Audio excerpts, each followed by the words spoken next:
Shant, if you want to connect, I want to give a message. Give me Kingdom Wands, Queen of Wands, Empress or Hermit, please. Okay. ये हाथ से गिर गए सारे cards and definitely there is a confirmation for sure. पहला card जो है okay, so this is looking like the process. जो मुझे यहाँ पर लग रहा है, मुझे यहाँ पर लग रहा है कि कुछ डेड चीज़ें जो हैं, कुछ डेड सीक्रेट्स जो हैं, कुछ चीज़ें जो ऑलमोस्ट ख़त्म हो गई थी, उनको निकालने का प्रोसेस जो है वो शुरू हो चुका है. Rather quite a bit of it. अगर वो ऑलरेडी बाहर आ गई हों तो इसमें कोई वो नहीं होगा, दो राय नहीं होगी. लेकिन अभी भी कुछ चीज़ों के प्रोसीजर डेफिनेटली पूरे नहीं हुए हैं and there is work done for certain things to be completed. और यहाँ पर अगर आप देखें जिस तरह के कार्ड आए हैं ना, ये पूरी एक एनर्जी, एक फ्लो बता रहे हैं. जहाँ पर किंग ऑफ सोर्ड्स, अगर मैं ऐसे देखूँ तो किंग ऑफ सोर्ड्स एक्शन की एनर्जी है. somebody who's in action, somebody who's trying to figure out things, somebody who's trying to complete things. जो ऑलरेडी एक्शन एनर्जी में आ गया है, जो ऑलरेडी मूवमेंट की एनर्जी में आ गया है, उसका सबसे बड़ा ब्लॉकेज जो है या उसका सबसे बड़ा काम जो है वो ये है कि उसको डेथ से जुड़े हुए जो भी डेथ्स जिनको सुसाइड एंगल दिया गया है, राइट, डेथ्स जिनको सुसाइड एंगल दिया गया है, उनसे रिलेटेड सीक्रेट्स को उनको बाहर निकालना है.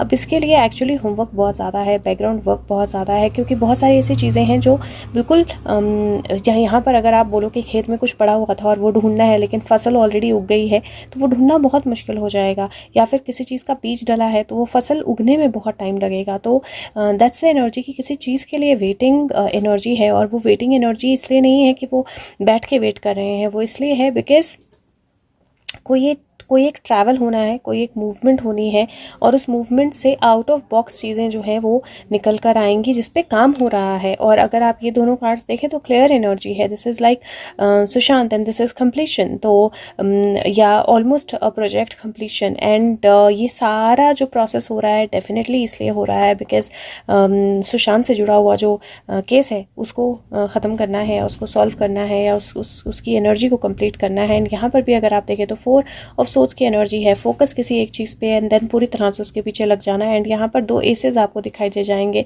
S of swords, S of wands. Clear energy है दैट शुरुआत है. अनडाउटेबली इंफॉर्मेशन आनी है अनडाउटेबली, पर कुछ चीज़ें हैं जो अभी भी स्टक हैं, जो पकड़ कर रखी गई हैं, जो छुपा कर रखी गई हैं, जिनको निकलने में थोड़ा सा वक्त जो है वो लग रहा है. और एक चीज़ अगर आप देखें तो बहुत स्ट्रेंज है एक तरह से बिकॉज बहुत सारी चीज़ें जो हैं क्लीन अप की कुछ लिमिटेड नंबर ऑफ पीपल उनके साथ ही जुड़ी हैं और उन्हीं के थ्रू या उन्हीं के आसपास दिक्कतें, प्रॉब्लम्स और सिचुएशंस होती हैं और वही सिचुएशंस क्लीन अप की तरफ लेकर जाती हैं. तो इसीलिए बहुत सारी चीज़ों पे काम हो रहा है. And I think that having patience is something जो सुशांत हमें बताते हैं. प्लस मैं ये भी बोलूँगी कि कल जो सुशांत ने बोला था कुछ चीज़ें अटक गई हैं, मुझे लगता है कि उनमें मोमेंटम जो है वो आ गया है.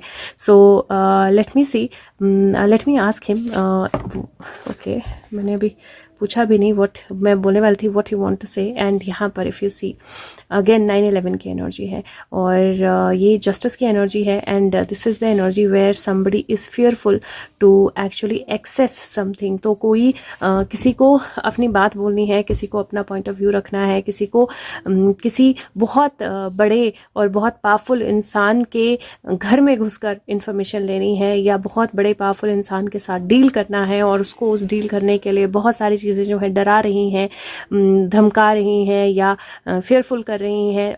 The only thing that this person has is उसकी मदर की दी हुई एक वुडू डॉल या एक डॉल जिसके अंदर एनर्जी थी. तो basically blessings and this person has blessings और वो ब्लेसिंग्स जो हैं वो उसको पूरा हेल्प करेंगी to get into that powerful persons den and get the justice out. So मुझे डेफिनेटली कोई शक नहीं है कि जस्टिस होगा, मुझे डेफिनेटली कोई शक नहीं है कि न्याय होगा. लेकिन मैं एक चीज़ जो मैं फिर से बोल रही हूँ दैट अगर आप ध्यान से समझेंगे तो कुछ लोग ऐसे हैं जो सुशांत के केस के साथ जुड़े हैं, क्लीन अप के साथ जुड़े हैं और जब भी कुछ हलचल हो उनके आसपास तो समझ लीजिए कि ये सुशांत से रिलेटेड ही है, ये क्लीन अप से रिलेटेड ही है.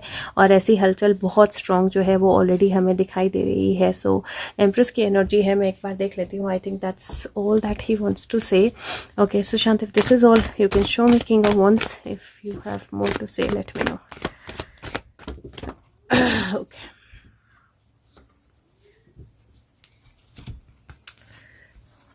सी again the energies are the way they are, because वो बहुत क्लियर एक इंडिकेशन दे रहे हैं कि everything that is hidden, all the transactions that were done, all the things that were done, all the stars how they have acted, all the stars उन्होंने क्या छुपाया है, उन्होंने क्या बताया है, कहाँ पैसा दिया है, कहाँ नहीं दिया है, कहाँ किसने क्या लेकर क्या बोला है, कहाँ किसने तो झोल किया है या गड़बड़ की है, वो सब रोशनी में आएगा. He will not let anyone sit चैन से जब तक सारी चीज़ें क्लियरली रोशनी में नहीं आती हैं. And that's what he is saying. So have faith, believe in him and know that बहुत स्ट्रॉन्ग चीज़ें हो रही हैं, बहुत स्ट्रॉन्ग एक्शन हो रहे हैं.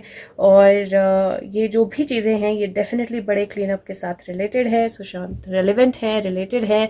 और अगर आप ध्यान दें तो मुझे लगता है कि नहीं, मई की प्रेडिक्शन या मई या अप्रैल में कहीं प्रेडिक्शन थी जहां पर कुछ अप्रैल की प्रेडिक्शन थी शायद, लेकिन अप्रैल में वो स्टार्ट नहीं हुआ, मई में हुआ, जहां पर कुछ ऐसा होगा जहां पर किसी ऐसे के साथ कुछ होगा जो सुशांत के नाम के साथ डेफिनेटली रिलेटेड होगा, इनडायरेक्टली इफ नॉट डायरेक्टली कुछ बहुत बड़ा रेलेवेंस होगा. And I think it is happening right now. तो पीछे जाके देखिए, अप्रैल प्रेडिक्शंस में शायद सुशांत से रिलेटेड कुछ प्रेडिक्शन की गई थी और उसमें शायद अप्रैल में ही था, आई एम नॉट श्योर, लेकिन है ऐसा. सुशांत ने ऑलरेडी मैसेज दिया था. तो just have faith and know that अभी सिचुएशन डेफिनेटली फेयरफुल है कुछ लोगों के लिए और चैलेंजिंग है कुछ लोगों के लिए, but the whole truth will be out soon.